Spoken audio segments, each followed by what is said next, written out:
మీకు ఇప్పుడైతే మంచిగా ఉంది. ఎందుకు మంచిగా అనిపించింది? ఏడ మంచిగా అనిపించింది? అంటే కొద్దిగా మంచిగా అది బస్సు ఫ్రీ అక్కడ ఉంది. అదే అంతే. అంటే బస్సు ఫ్రీ వల్ల ఉపయోగం ఉందంటారా లేదంటారా?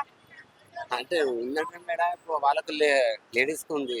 ఆ జెంట్స్ కు జర అదైతే ఇప్పుడు కష్టము. ఓకే. అయితే ఈయన రైతు రుణమాఫీ ఇవి ఇచ్చిండు కదా, మళ్ళీ అవన్నీ మంచి పథకాలేనా, ఉపయోగకరమేనా, మీకు అందినాయా? మేము ఇప్పుడైతే ఏం రాలేదు. ఉచిత కరెంట్ రాలేదా? ఏం రాలేదు. ఉచిత కరెంట్ వచ్చింది. ఆ, వేరే మాఫీ అన్నది అది ఏం రాలేదు. ఓకే. ఇప్పుడు కేసీఆర్ ప్రభుత్వం బాగుందా, రేవంత్ రెడ్డి ప్రభుత్వం బాగుందా అంటే ఏం చెప్తారు మీరు? ఇప్పుడు ఇంకా ఆయన ఏం చేయలేదు కదా మేడం. ఫస్ట్ ఉన్నప్పుడే ఆయన ఉన్నప్పుడు బాగుండే. ఆయన 10 ఏళ్ల పరిపాలన చూసిండ్రు కదా, కేసీఆర్ ఉన్నప్పుడు బాగుండే. ఎందుకు బాగుంది ఆయన ఉన్నప్పుడు? అంటే అది అసలు కొన్ని బాగా మంచి చేసింది కదా ఆ, అట్లా అని. అన్న ఒక్క నిమిషం ఇట్లా ఇల్లు కూల్చేస్తున్నారు కదా, కరెక్టేనా?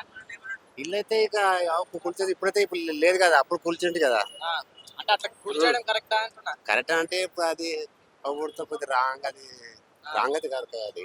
ఆ, అట్లా అని అది లెక్కకైతే అది కాదు. సో కేసీఆర్ బెస్టా, రేవంత్ రెడ్డి బెస్టా? ఇప్పుడు అంటే నేను చెప్పకేస్తా అంటే ఆడేం ఆ? అప్పు చేసిపోయింది.